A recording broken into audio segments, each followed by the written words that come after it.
Hi friends, welcome back to the channel. Today is just another real life day in the chaos, the healing, the coffee, and everything in between. The morning started with getting my son's outfit ready for school. If you're a parent, especially a neurodivergent parent raising neurodivergent kids, you know that sometimes the biggest win of the day is simply getting everyone dressed and out the door. Before we left, I wanted to show you guys the living room because it's finally starting to come together. I recently got a new table and a rug, and for the first time in a long time, this house is starting to feel like a home instead of just a place we were surviving in. After school drop-off, we headed out to start the day. And can we talk about gas prices for a second? Every time I fill up my vehicle, I feel personally attacked. Luckily, it was also time for an oil change, so we got that taken care of while we were already out. For lunch, I grabbed my daughter some McDonald's. Was it the healthiest option? Probably not. Did it save my sanity and require zero mental energy? Absolutely.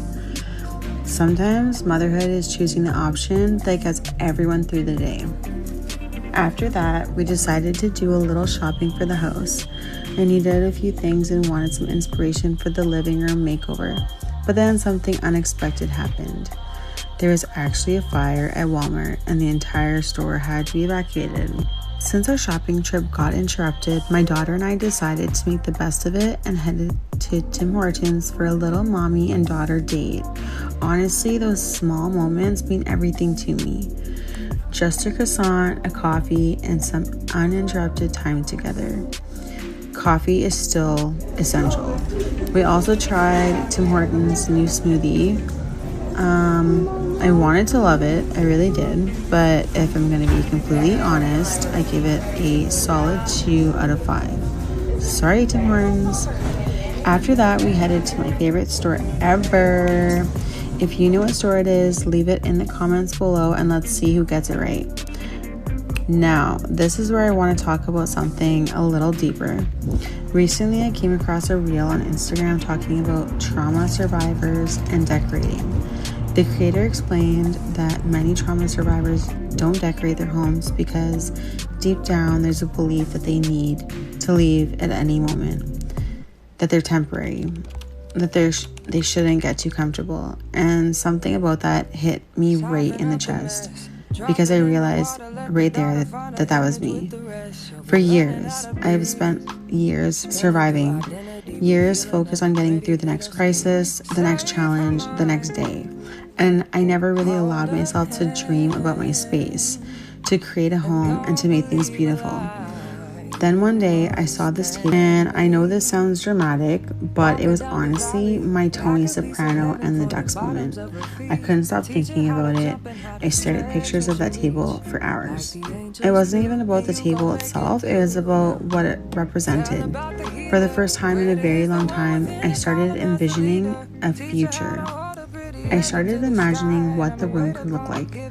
The colors, the furniture, the feeling. The life I wanted to build around it. That table became the beginning of something much bigger. It became the beginning of healing. So while I'm shopping now, I'm trying to be intentional. I don't want to buy things just for the sake of buying them. I want to be mindful. I want to be responsible with money. But I also want to give myself permission to dream, to create, to imagine. And honestly, some of the things that I saw in the store were wild. There were flower arrangements that cost hundreds of dollars. Some were close to $500 just for a simple stand. Statues that were over $1,000, and I remember standing there thinking about how hard so many of us work, how hard moms work, how hard caregivers work, and how sometimes it feels like we're fighting so hard for every little step forward. There was a time in my life when I was making really good money, but life changes. When you're raising neurodivergent children around the clock, the reality is very drastically different. Even when your mind wants to keep going, eventually your body says no. You can stay up late, you can push harder, you can work longer, but burnout always sends the bill eventually. So right now I'm learning how to build a life that's sustainable. A life that doesn't require me to constantly run on empty. Some days it feels like I'm running an entire circus, and somehow I'm every performer. The ringmaster, the clown, the acrobat, all of them. Speaking of future dreams, we wandered into the dog section, and I have a deal with my kids. If we hit 20,000 subscribers on this channel, we're getting a dog. So if you've been enjoying these videos, hit that subscribe button and turn on your notifications. Let's make it happen. Hashtag mom supporting moms. Hashtag women supporting women. Eventually we moved on to looking for pillows and blankets for the couch. All the fun little finishing touches that somehow take forever to decide on. And of course, my daughter spotted the cutest little mouse-shaped lollipop.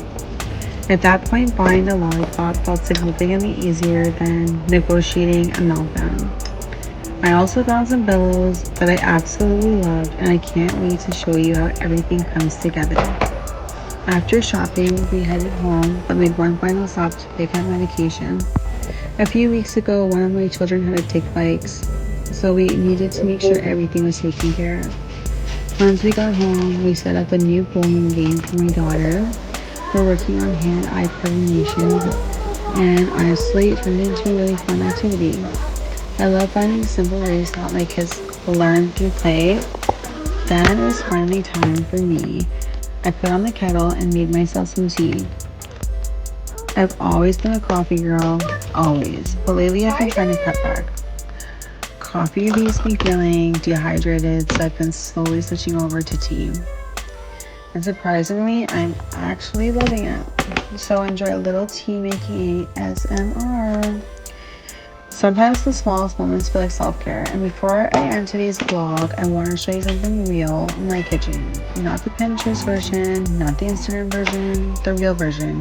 The version that exists when you're working from home full-time while raising neurodivergent children who require constant supervision. The version where you're halfway through one task and immediately need to stop because your child needs you.